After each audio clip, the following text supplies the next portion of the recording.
This series was born out of the need and want to remain engaged with our Seaver and George Pepperdine College alumni during the pandemic. And we've enjoyed being able to highlight alumni from around the country and the world, and have loved being able to present these alumni talents and accomplishments to anyone via virtual events. Tonight, we're highlighting a few talented and dedicated alumni who also happen to be talented real estate professionals. The pandemic really changed a lot of things this past year and a half, and the real estate industry has seen its highs and lows. Joining the panel tonight are three alumni real estate professionals: David Shefdell from 2009, Sarah Knauer from 2014, and Vivian De La Torre from 2013.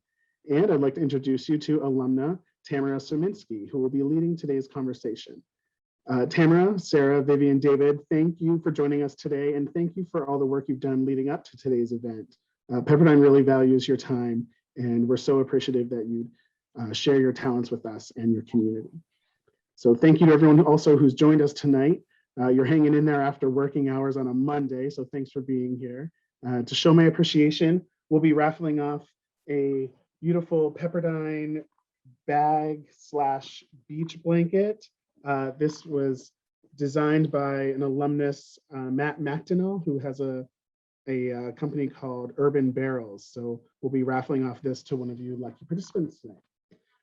But without further ado, I'd like to turn this over to Tamara. Thank you all for being here, and I'm going to put myself on mute, and you all enjoy the event. Well, thanks so much, Chad. I got the unmute going, and our panelists. I am just thrilled to be here with these superstar real estate professionals and fellow alumni. Let's just kick it off and get started. I know we have quite a few attendees here that have joined, maybe because they're thinking about real estate. Maybe they're currently doing something in real estate. Maybe you're thinking about the market. Is it a good time to buy?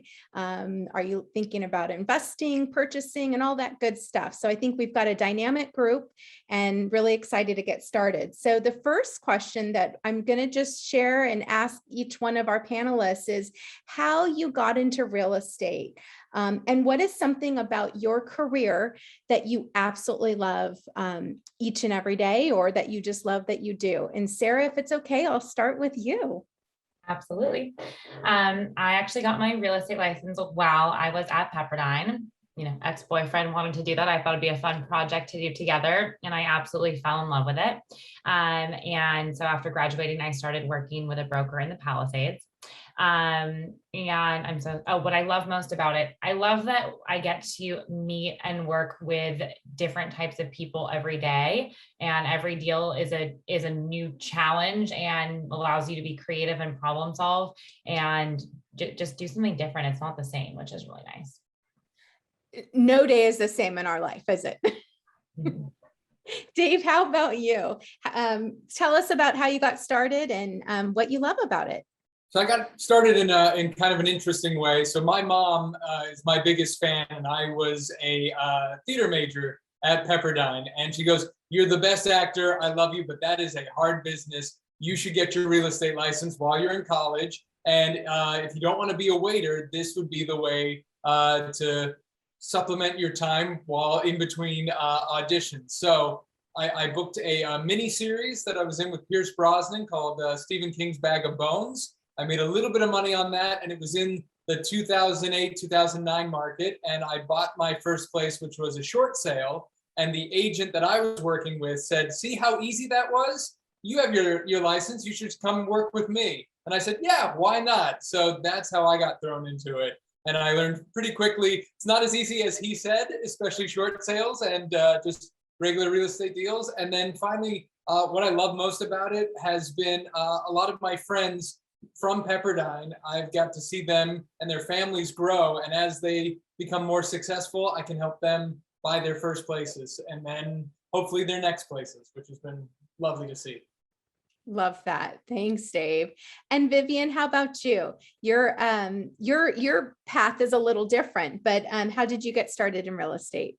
So it is a little different. I actually got started as a part-time intern slash assistant when I was a senior in college. I did not want to be in real estate. I did not see a future in it. I was supposed to go to law school, but the job that I had, I just met really amazing people and it kept getting better and better and I was learning more. So I gave it I'll do this for a year while I study to get into law school. And that turned into 9 years later, which is where I am now. And it's been amazing. I've learned a lot. And my favorite thing that has come from that over the years has been all the people I've gotten to meet, including Sarah and David, who are people that I've worked with in the past, now consider good friends, and everyone that I've met along the way. So it's been really nice to kind of intermingle that part of my life with work and personal. You guys are both touching on the relationships and the people. And I think that's a theme that we see in real estate for sure. So I'm going to take a hunch, and I don't get to see everyone's face on Zoom. I see Eddie, I see Peter, Chad and Molly, and then not everyone has opted for their camera. So that's totally fine. But some of you might be here thinking about getting into real estate. And I would love to maybe hear from our panel of experts. What is a piece of advice that they'd give to you if you're thinking about it? And Dave, what would you say to these folks that might be thinking about it?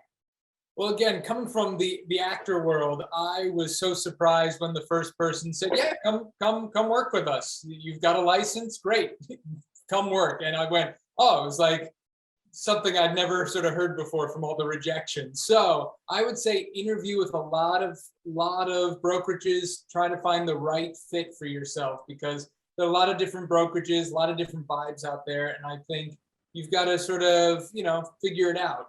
And I think that's the best way to do it, is just interview with everybody. That's interesting. And I think a lot of real estate professionals are self-employed. We're actually many are independent contractors, not everyone. And so who you surround yourself certainly matters. Finding a company with shared values might be important. Sarah, what would you say? I know you give this advice a lot.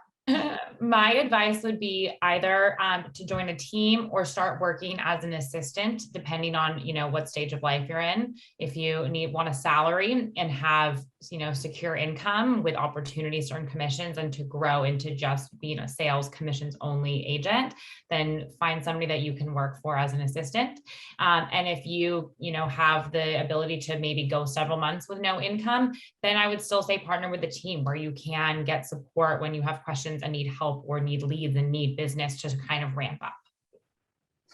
Good advice. And so Vivian, it's not necessarily about selling real estate and being a licensee. So what advice would you give for those that want a different path? That's right, it's not. So I actually do not sell real estate. I'm on the operations, administrative, compliance, brokerage side of things.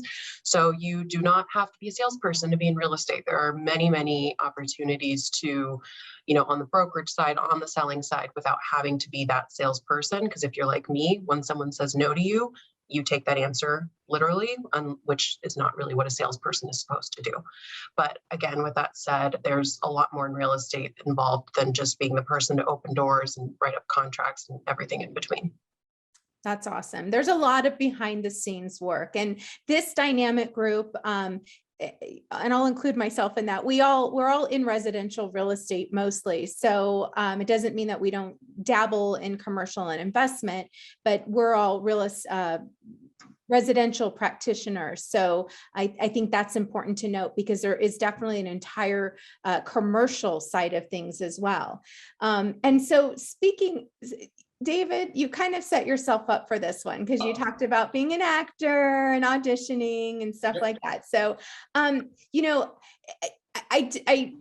other classes that I teach and panels that I'm on, I generally say to real estate practitioners, what do you tell your clients, or how do you set expectations for people when they're watching real estate reality TV? I mean, there's all these shows out here, and lo and behold, we have a couple people that have been involved in a couple of these reality TV shows. So Dave, how do you manage expectations when people see they see it one way and it really is a different way? Well, I will say, Vivian and I, one of the first teams I joined, Vivian was running the entire team. And it happened to be with someone who was on one of those shows as the head of our team. And we featured on it pretty heavily. And it's what you have to remind people is it is television. It is a TV show. There are writers on it. I had an episode where I was on it. We had to hold an open house and tell everybody, oh, I hope we get a sale. It was already in escrow. We already had the buyer. The people who came in weren't even the buyers. It was the buyer's girlfriend because he didn't want to be on TV. So it's very regimented. Even the way we have our conversations, they'll tell us to do it again. They'll tell us what to say. So I like to tell my clients, hey, look, TV, it's very fast. It's supposed to be entertaining, but I like to explain from the beginning to the end, this is the steps that it's going to take to actually buy the house. And it's still going to be fun and it's still going to be enjoyable. And I'm going to make it as enjoyable as I can. But this is TV. This is real life. It's that Instagram versus reality kind of world. Right. Okay. And Vivian, from the operations side, what would you say about managing expectations? Yeah, I mean, we are never doing the same thing every single day, but if you compare what we're doing to what, is highlighted in a 30-minute clip of what you see on TV, it's just definitely complete polar opposites. But as far as managing expectations, the people that are behind the scenes and those of us that are doing the sales, we know that it is not an easy open the door, write an offer, close escrow quickly. There's everything in between, which is what makes a, mediocre professional different from someone that's excellent and gets repeat service and is able to stay in the business because of everything you're able to do. So it's really about process, right? Mm-hmm. Having a streamlined process too. So now maybe not everybody is getting into real estate or thinking about getting into real estate, but everybody wants to know about real estate, right? So that's always been talk around the table from as long as I can remember, having ears and a mouth to hear and talk. But people ask you, how's the market, right? And everyone wants to know what's happening right now. And this COVID thing has created some craziness and pandemonium in real estate and in the real estate market. So I'd ask you, Sarah, are we in a real estate bubble? You're just in California or at this time? Just right now, but because of this COVID thing. So would you be able to describe what's kind of happened with I mean, when everything shut down in March, right? Real estate kind of hit the wall. The brakes were set and real estate just stopped. And then all of a sudden it shot up. Yeah. So exactly. It was kind of this low moment where no one wanted to leave their house or go into anybody else's house. And then, people started coming back out and I was saying, okay, I'm just going to leave the door unlocked. Tell me when you're done and I'll go back and close it. And they would want to buy it. And people really, really started looking again. And of course it was appointment only. But what was amazing about that is only serious buyers were actually going to look at homes. And there was still so much business. So it was great for real estate agents. And of course, the interest rates made it so affordable for people to buy homes, where even if it was really competitive and they were dealing with multiple offers and maybe spending more on a house than they originally wanted to, their long-term cost was actually be less than, if interest rates had still been around the 4% mark instead of under 3%. So we're still seeing a lot of activity, maybe slightly less amount of offers. And that usually fluctuates with inventory. A lot of people say there's no inventory. I kind of try to play the flip side of that and say, well, actually more houses will sell this year than did last year. We have more homes available. They're just going under contract quicker. So at any given time, it appears there's less inventory. So it's just important to educate your clients, especially buyers that you're working with. They have to be so aggressive and probably lose out on a few homes until they get the right one that does work out. Well, that's great insight. And so it still is the supply and demand factor. The demand is there in excess. And so maybe we're getting a little more supply, but that's what's happening. And Dave, you had mentioned that you started real estate in 2008, dare I say. That was not the best year in real estate. That was not the best year in anything economic worldwide, right? So Right. would you say, and Sarah mentioned that there might be a little bit of a softening with a little bit less demand possibly. does that mean we're in this bubble? Because people ask me that question. How would you even answer that? I think we all get that question, and everyone's scared that this is going to pop at some point like a bubble. But I think from what we've realized from 2008, it's that the circumstances are so different, right? And so, look, none of us have a crystal ball. At some point, the market will adjust, but I don't think it's going to pop the way that market did. And back to what Sarah was saying, and what you were saying, in March of 2020, it did hit a wall. We didn't know what was going on, and when things started to pick up, I think it was because people who used to go into their office, all of a sudden, they're both sets of parents were working from home. Kids weren't doing extracurricular activities. People weren't going on vacation. So everyone's still working, but their house, which they thought was big enough for all of them when they go out and work, now isn't so big. So we need a bigger space. We need more room so that everybody has their own spot to do their own work. And I think that's what just fueled everything. It seems like just that value of home ownership really was triggered during COVID. I mean, there's no place like home has never been a better statement, right? During that time. So I'll share with the group that one of the nerdy things that I like to do in all my fun free time is lobby for home ownership for the National Association of Realtors. So I get the privilege of working and talking with regulators about loans and things that impact all of us, boots on the ground, and really people that are thinking about buying or currently own homes. We try to get them not to make bad policy decisions so that we keep it healthy for everyone.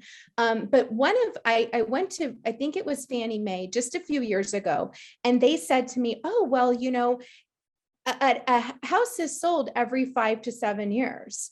And that's not true anymore. Maybe there was a time, like real estate has always been considered this revolving door. Somebody comes in, they might buy their first condo, then they move up to the bigger house, and then maybe it's a bigger single family house, and then maybe they move down into a townhouse and maybe kind of out. And there was a revolving door, and it was every about 7 years. But in California, it's been 22 and a half years is the average that people are living in their houses. So there is not that quite, the door is stuck a little bit. And part of it is seniors didn't really have a lot of incentive to move to other homes because you're on a fixed income and you can't transfer your tax basis. So you buy up or down, and now you've got this new tax basis. Well, I just want to share as a point of education that Prop 19 passed last year, which allows seniors 55 and up to transfer their tax basis if they sell and buy again in California. And we're really hoping that loosens some inventory, which helps with Sarah's comment about having the inventory, because I think, don't you guys agree that the buyer demand is still going to be there? We're behind like 3.5 million units in California to keep up with average growth. So we are in a housing shortage. We have a supply shortage. And I just wanted to piggyback those little facts because I think it goes to, Sarah, what you were saying, and Dave, again, also to that this current environment is not what it was in a subprime lending market. It's very different. Would we expect interest rates to rise, folks? I mean, at some point, maybe. I mean, eventually they will. So it's going to happen. So, I mean, that's a good thing. Money is cheap to borrow right now. So you are seeing a lot of buyers. Vivian and I were speaking on the phone earlier today. It's sort of, and Sarah, I don't know if you feel this way, but summer seemed to have slowed down just a little bit on our buyer pool, where earlier in the year and last year, I was seeing 10, 16 offers on one house, because of the housing shortage and everybody wanting to get something. But now that people can go on vacation, they're starting to loosen things up and go. So Vivian and I were saying we do have a feeling that come Labor Day, as kids are starting to go back to school, that it's just gonna hit the ground running again, and people are gonna want to go out there and see houses. I think I kind of expect the same thing, to be honest with you. And I do think eventually the interest rates are going to have to increase. We're in inflation, and I think hopefully you guys are advising your clients. I mean, some people haven't moved and instead they're spending money in their home, right? So not everyone is selling. They might be just working on things within their home. But we know that with inflation and lumber's increasing, moving costs are increasing, we have to keep our people up to date on all of that. Now, Sarah, how do you keep current with market trends and statistics and things? Because I know people are asking you for specific, analysis on their properties and things like that. Of course. I really like using on the multiple listing service right now. There's a great tool called Neighborhood Snapshots. That's a really nice one where you can just pull for any, whether it's Brentwood, Pacific Palisades, Santa Monica, any given neighborhood. You can pull statistics and send an easy link that not only shows graphs and stats, but it also has photos of homes. And so it's really interactive for buyers as well, or sellers to look through and really compare their house to what has sold or what's currently available on the market. That's like my favorite tool right now. Love it. I love it. And Dave, how are you keeping current with things? Well, it was a little troublesome during the height of the pandemic where we couldn't do open houses anymore and there wasn't brokers open. So for people who don't know, a broker's open is essentially open houses for realtors to go to. And now that we have that back, I just feel like there's nothing better than going into neighborhoods, seeing as many open houses as you can to really get a feel for what prices are at, what's going on in that neighborhood. That's great. And Vivian, for you, when you're thinking of process or orientate, when you're working behind the scenes, how are you keeping current with information to help support your agents? Yeah, for me, I kind of have to pay attention to everything that's being shared, which is usually information people are bringing to me. A lot of it being inaccurate information that I then have to go dissect and figure out how, true or not true it is, or how it applies, how it doesn't. For instance, when the eviction moratorium came up, the first question that flooded my inbox was, so do I not have to pay my rent? Which we all know was not what was meant to happen, but that started, that's like the start of the things that kind of come across for me. So for me, it's a lot of doing a lot of my own research on top of keeping up with, what's going on at the time or what's changing, what do I need to be aware of, kind of from all ends, both for myself and for the people on my team. That's a good point. And we did just pass, or we didn't. It was voted down by most counties, but the legislature in California passed statewide rent control. So there is this statewide rent control. And Vivian, I mean, that's another factor, right? That's another thing that needs to be considered when it comes to the ops side of things, right? Correct. Okay, well, so I would ask this. Many people think that real estate is this glamorous career and profession, right? And that we make these great big giant commissions. And I'd like to know how you'd answer of what really happens behind the scenes. What is a day in the life of a realtor look like? What is a day in the life of someone working in the profession look like? So does anyone want to take that on of what the true picture is? I will happily start. I recently had an issue where we were dealing with squatters living in somebody's home and having to, call police and get people out of the house that weren't supposed to live there. That was kind of an extreme end of the situation, but it does happen. And I'd say for the most part, there's so much time and energy that goes into every deal where, you see somebody sell a multi-million dollar home and it seems like, oh my gosh, that happened overnight and they just made so much money. But when you ask them how it happened, probably they had met that client years and years beforehand, wrote several offers and it never worked out. Or maybe it was a seller that said they wanted to sell and then didn't, or they listed it with somebody else and then it didn't sell. And then you were the third listing agent and you had to get it painted and staged. And you know, hundreds of hours of sweat equity go into these deals. And there's a lot of behind the scenes work, but it's super rewarding then when it does work out. So you can probably personally attest to the fact that these magic photos don't just happen, right? There's a lot of work behind, and I know even before taking photos, I'm primping pillows and making sure things look just perfect. So when it hits the digital market, it's amazing, right? And a lot of that hard work is convincing the seller to do it. You know, I even just had to have a, you know, conversation with somebody that did not want to let go of a blue wall. And it was like 3-4 conversations about, we need to paint everything white. And okay, I will pay for it. That's how important it is to me. I'm a partner in this with you. We need to do certain things. It's a lot of work, especially when you're dealing with somebody's personal home and telling them they need to make changes. It can be tough, but it's so worth it in the end. And usually they agree. So that's a good point, because I think you just hit on something too, that this is a relationship business. We tend to know what's going to work and what's not going to work. And none of us live in our homes the way we would show our home to sell, right? So it's not meant to be an offensive thing, but there's an emotion that goes into it. And so we're managing emotions and expectations. And Dave, you know, how do you do that with your clients? Because it is a people business. How do you nurture your client relationships?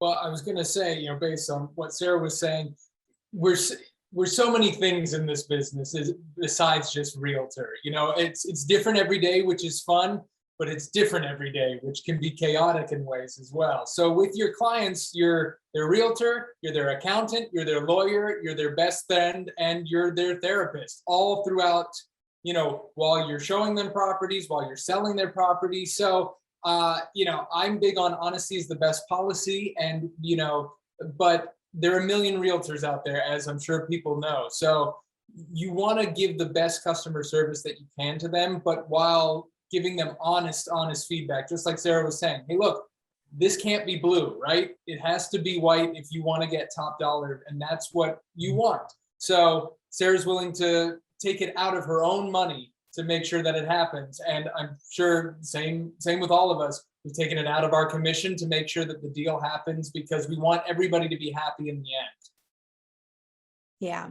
Andy, I see your comment in the chat box. You're right. We don't want to be the accountant or the lawyer. We definitely do refer to the professionals in their arena. But I think to Dave's point, certainly we dabble in so many areas, and sometimes it's just the fact of saying, whoa, we know that there could be a tax consequence here. Let's talk to your CPA. But we have to think ahead of time to know that, to kind of guide them appropriately. Just to Vivian's point about the eviction moratorium, we don't want to be the real estate attorney and giving them the real estate the legal advice, but we have to know when the red flags are there so that we refer them to the appropriate professional. So Andy, thank you for pointing that out as well. That's good. Keeping us on our toes. I will say, when I meant lawyer and accountant, I mean, we have to be good with our numbers when we're writing the contracts, and we have to know the contracts inside and out, because that's what that's a big part of our strategy when helping our clients. Absolutely. And the more open and honest and I love, Sarah, you said that I'm your partner, and it's so true, because we are a partner, we're an advisor. And I like to consider our role as the real estate wealth manager, right? I mean, that's really what we're helping our people do, is accumulate real estate wealth. And so we do have to be the trusted advisor, but you wouldn't go to a doctor or an attorney or a CPA and go with the one that told you what you wanted to hear. You'd go with the one that told you what you needed to know to get it done. And so I love that that everyone here, and I know Vivian, you're a straight shooter. You're going to say it like it is to get it done, because we don't really have time to dance around an issue or skirt around an issue. So it's pretty important, right? 88. So let me start by saying this. There is so much information out on that interweb thing, right? The internet. So there's so much information. And I know sometimes some of our people come to us pretty well educated, but we don't, but it's still the internet. It's still a research place. But I would say that there are opportunities to have less exclusivity and a little less hand-holding opportunities. So because antitrust is there, there's all kinds of real estate business out there now. There's all kinds of models, all kinds of brokerages, and it's pretty great. That's what the USA is all about.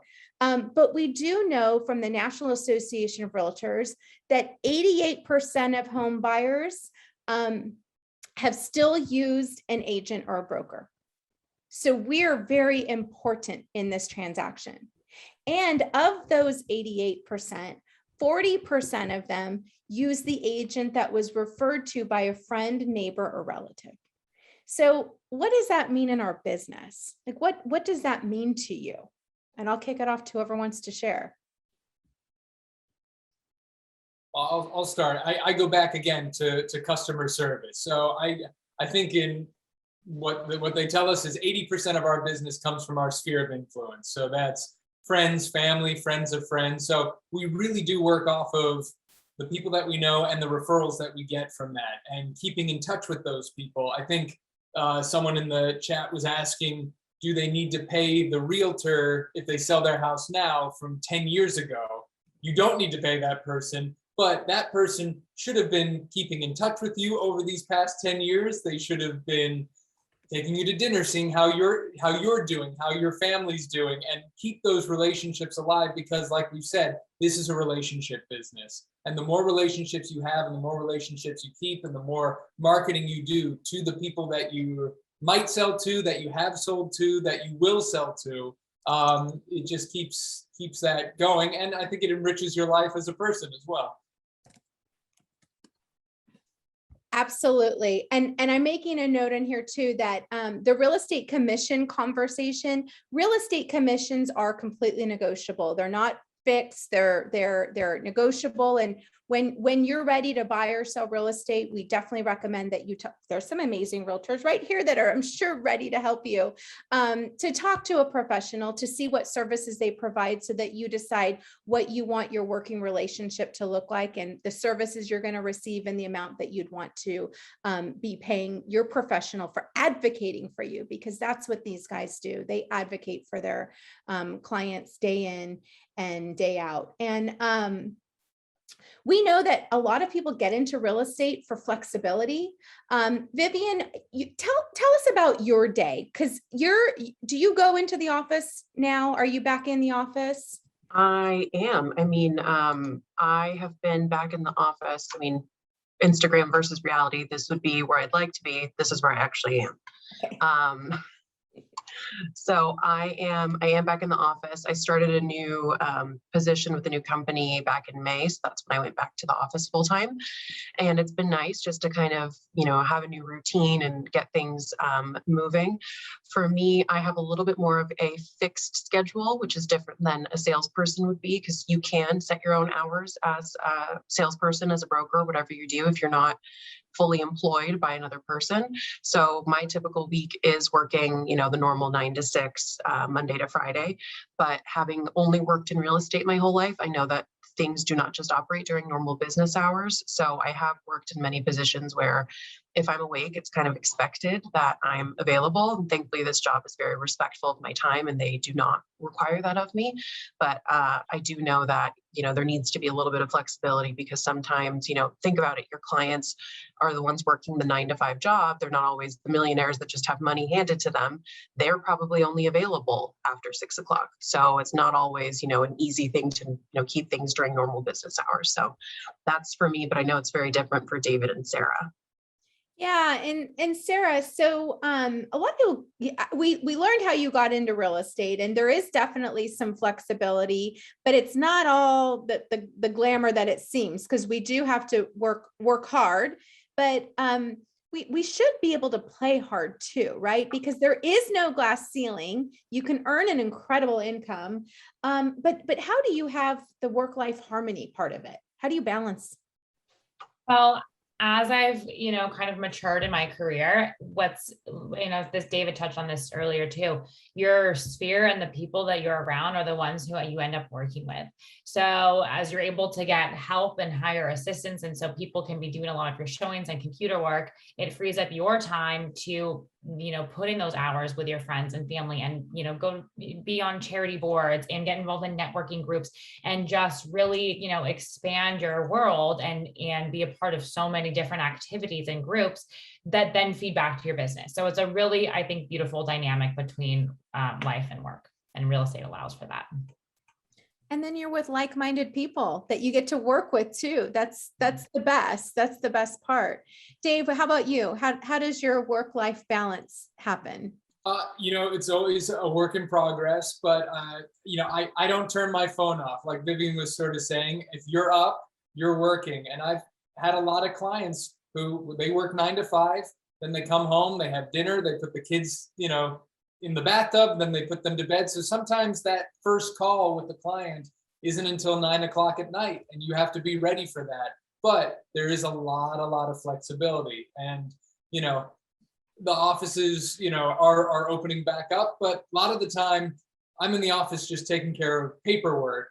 If I'm not out in the car or showing properties, I feel like I'm not getting it going. So that's where I like to be. That's where I operate best, I think, is showing stuff. I love that. Are you guys using the Zoom for consultations and things like that? Are you still using the virtual platforms? A little bit here and there, less so as we go. Telephone is sort of my biggest one. So. Oh, okay. Vivian, you're on Zoom still? You're using the partially because it makes things easier sometimes. So if it's something in person isn't feasible, you have people in different states. Sometimes this is a good starting point before agreeing to meeting in person or, arranging for that a little bit more. So it's kind of a hybrid right now. That's and great. I'm also FaceTiming clients at properties for them, especially if they're not in town. I sort of do a tour via FaceTime, or I'll just video the whole thing and I'll pop it into iMovie and cut it together and say, hey, this is living room, this is kitchen, this is this, and send it to them. See, that's actually so interesting, Dave, because the dynamic of the business has changed. I mean, for the most part, you could work mobily as a realtor. So if you needed to go out of town, you could do most of your work, maybe not the showing, but maybe someone on your team can help with that part of it. But to your point, so many people are living differently than they were before. So a lot of business is being transacted virtually, right? Did you have sight unseen sales last year? I've had a couple. So it was very interesting and nerve-wracking because it was new, but that FaceTime showing I had to do maybe 5-6 times, really sort of show the neighborhood, walking in through the front door. This is where you turn, this is everything. So we have those 3D Matterport virtual walkthroughs as well, which have been very helpful, I think, for people when they can't go and see it for your listing. So there's a lot of technology and amazing ways to do it sight unseen. I love that. Yeah. So Sarah, I'm going to pick on you for a second because it didn't come up yet, but I want to hear from you. For those of you that don't know, we did have a chance to Zoom maybe a month and a half ago. We all did a quick Zoom and did an intro. While these guys all know each other well, I had never met them. So Sarah, you did mention this earlier that you do things differently than you once did, right? Like, so you've grown into your professional self in real estate differently. And so you set yourself up in a specific way. And I'm trying to hint at some of the things we talked about last time. You talked about how you plan a little bit, how you vision and how you do that. Do you want to share that with the group? Sure. So towards the end of each year, like October, November, I fill out a business plan. And this is something that was brought to us by a coach. So always recommend coaching for whatever business you are in, or even just in life. And you really, so you fill out a business plan and at the same time make a vision board. So on your vision board, I literally have mine hanging right above me right now, but I print out, things that I want to buy, trips I want to take, experiences I want to have more, people that I want to see and spend time with, exercising, whatever it is that I want to fit in that year and accomplish. And it's definitely good to have certain things that you'll have to pay for, because then that will tie into your business plan. And you look at it every day, and it's really motivating to see that there, and it reminds you why you're working and why you're in sales and in this business. And then on the other end of that is your business plan, and you fill out, okay, what is it going to take to get me, how many deals do I want to do this year? Or you back into it, how much money do I want to make? What's my average price point? So how many deals do I have to do to achieve all of that? And where are all of those deals going to come from? Are they going to be my referrals? Are they going to be from open houses? Are they going to be from, online lead generation? Where are they coming from? And you really, really break it down so that all those goals and everything you want to achieve on your vision board does become attainable. And it's a great thing to do in, October, November, before January, because you want to already be working towards, getting hopefully a few things in escrow and closing in January, so you can start the year off strong. And I love that part of what we do. It's so creative, and you can just, anything is possible, and it really does work too, which is amazing. I'll attest to that. I'm also a fellow vision board gal, and we do a vision board party every year, and we weren't able to do it last year. So it was really sad, not being able to be in our office with everyone. What about you, Dave? How about, what are some disciplines that you've figured out as far as self-management and setting up your day and setting up your week that's helped you? Regimenting, because it can be so loosey-goosey with our schedule, and we make our own schedule. I think regimenting it like a business, like any other business, like a job, because if you don't, I think it becomes a hobby, right? And so you get up at the same time every day, you make your calls every day, you set your schedule. Here are the people I need to talk to, here's what I need to do. So I'm not so much a vision board person, although it sounds like maybe I should get into it, which sounds wonderful. I would love to join even a Zoom vision board party for the next one that you ladies do. I have so many supplies, David, come over, please. Done and done. All right, I'm there. But I'm a big list person. So I write out my list, and I put a little line, and I check it off. And the more that you check off is great, and whatever you don't, you put to the next day, and you just keep going and you whittle it down. So those are sort of my disciplines. And it's a lot of, the beginning of getting your business going, it's a lot of lunches, it's a lot of coffees, it's a lot of dinners, and you've really kind of got to see as many people as you can, because again, it's a people business. It is a people business. And saying that, we know that I'm looking at the Zoom screen again, and I see so many different faces, and we each have our own styles. We each have our own behavioral style. And one of my favorite tools is the DISC, knowing the 4 different behavioral styles and being able to adapt to your client or whoever it is that you're working with in the moment, their style. Because sometimes once you understand their behavioral style, you're like, oh, that's why they do that thing, right? So the DISC is definitely a cool thing to check out. And Vivian, you're pretty organized and systematized, like that's for sure. Like that comes through loud and clear. And so what are your best pieces of advice for, I'd say really anyone in business and operations to manage yourself the best? I personally have mastered keeping other people organized myself. It's been taking a little more work. When your job is being the behind the scenes person and managing everything, like you personally kind of comes second to all of that. But I would say the thing that I've seen a lot of companies, whether it's, one realtor working for themselves, a big team of 20 and everything in between, is the shortfall of people who don't take the time to set up things to keep them organized, set up a process. Even if it's something very, very, it seems small, that doesn't need all of this extra work, or that you don't need to invest in this product or whatever it is, those little investments and taking the time from the beginning makes the big difference. Because I have seen so many people get to the point where they're so busy that they can never reach that point of organization and things get lost, clients go time without being, contacted. And that's where, things are lost between the cracks. Like David mentioned earlier, that realtor that sold you your house 10 years ago, how come they're not keeping in touch with you? So those little things that you don't realize, is an expense of $50, $100 a month. Well, that could be what keeps you, making that commission, keeping clients and referrals years later. Great point. Great point. Sarah, you mentioned the why. That's what you talked about with your vision board. And I don't know if you all have read Simon Sinek's Start With Why. It's a great book. I highly recommend it. Even if you want to do a 10 or 15 minute TED talk, I'll type it in the chat in just a moment.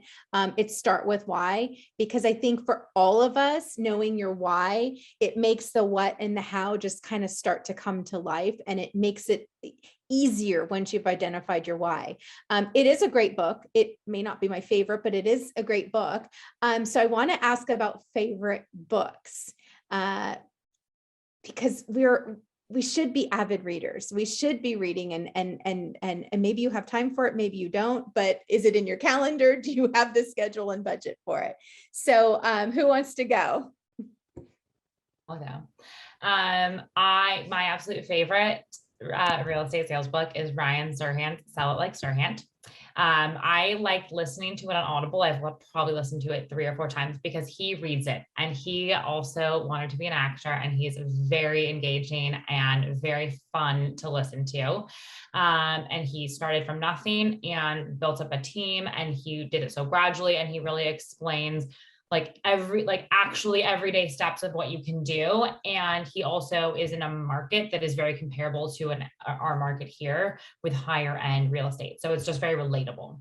And definitely my favorite one. Oh, good. Will you type that in the chat too for everyone so they catch it? Dave, how about you?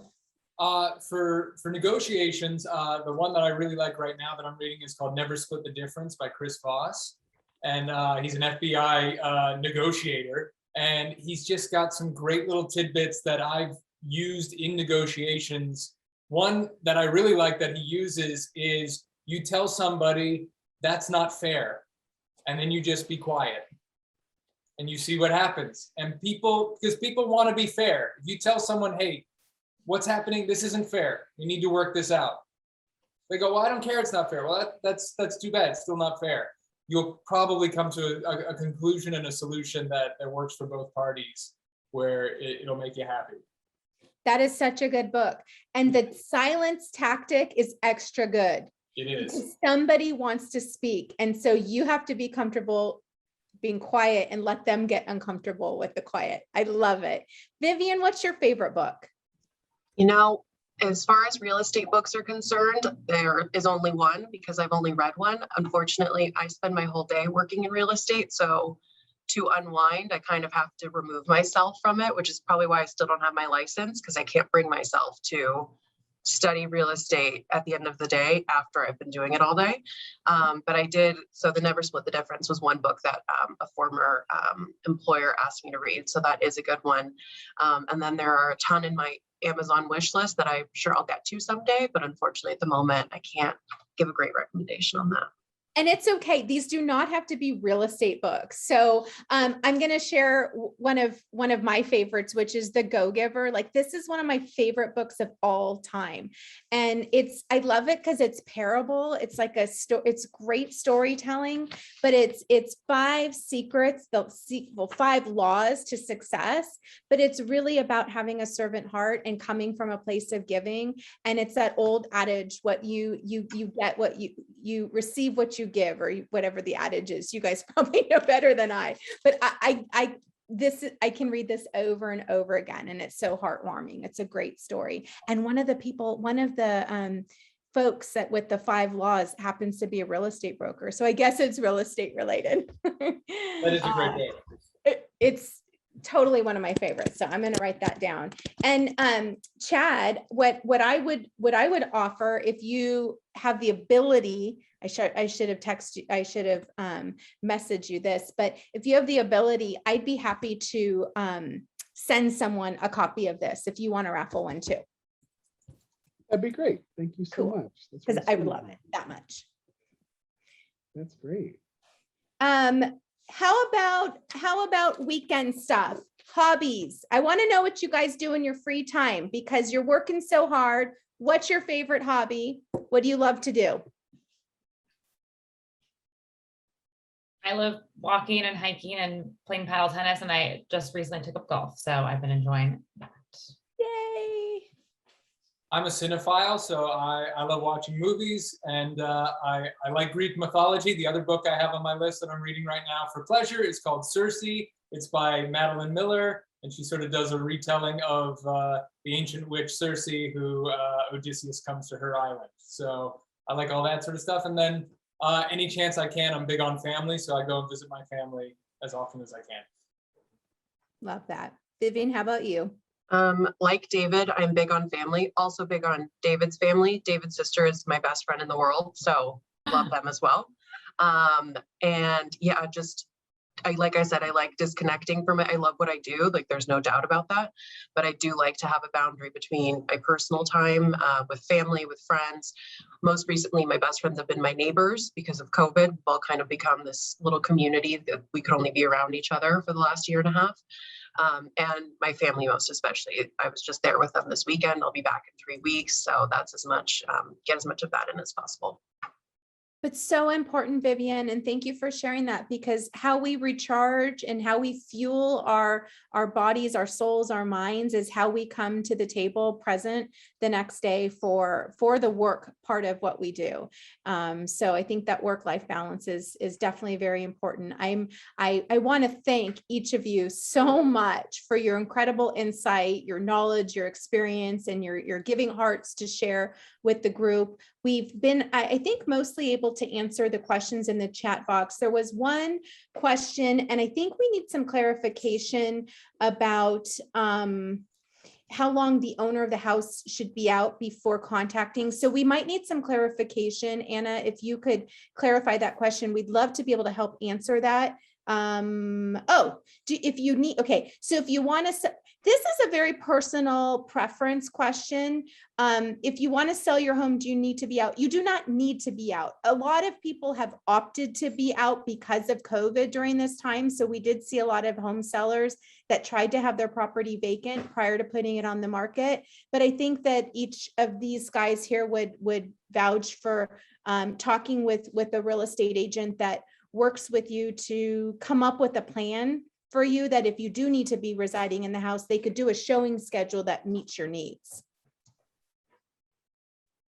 And Anna, if you are looking to sell your home, I'm sure that Tamara, Sarah, and I would be happy to work together to get that done for you. So, and we would even love Vivian to help as well. So. Yeah, and I think, Chad, on the Seaver Speaker Series, there's our bios and information too. So if you want to get in touch, and I think Sarah, Dave, Vivian, if you want to shoot your phone number, if that's something you want to put in the chat, maybe that's a good place. So if you guys need a resource, they'd be a great resource. And Chad, I'm going to turn it back over to you to spin your wheel. Thank you.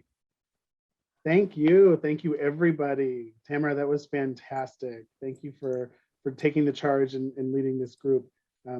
I know my strengths and I know my weaknesses, and real estate is not one of my strengths. So I really appreciate you jumping in and hosting this event for everybody. Before everybody leaves, let me spin the wheel for the bag. Oh, I don't know if you can hear that. Must be present to win. Andy with a Y. Is Andy with a Y still here? Yeah, Andy. Andy with a Y is still here. I will send Andy a message. And then we're gonna do one more spin for the book. What's the title again, Tamara? The Go-Giver. The Go-Giver.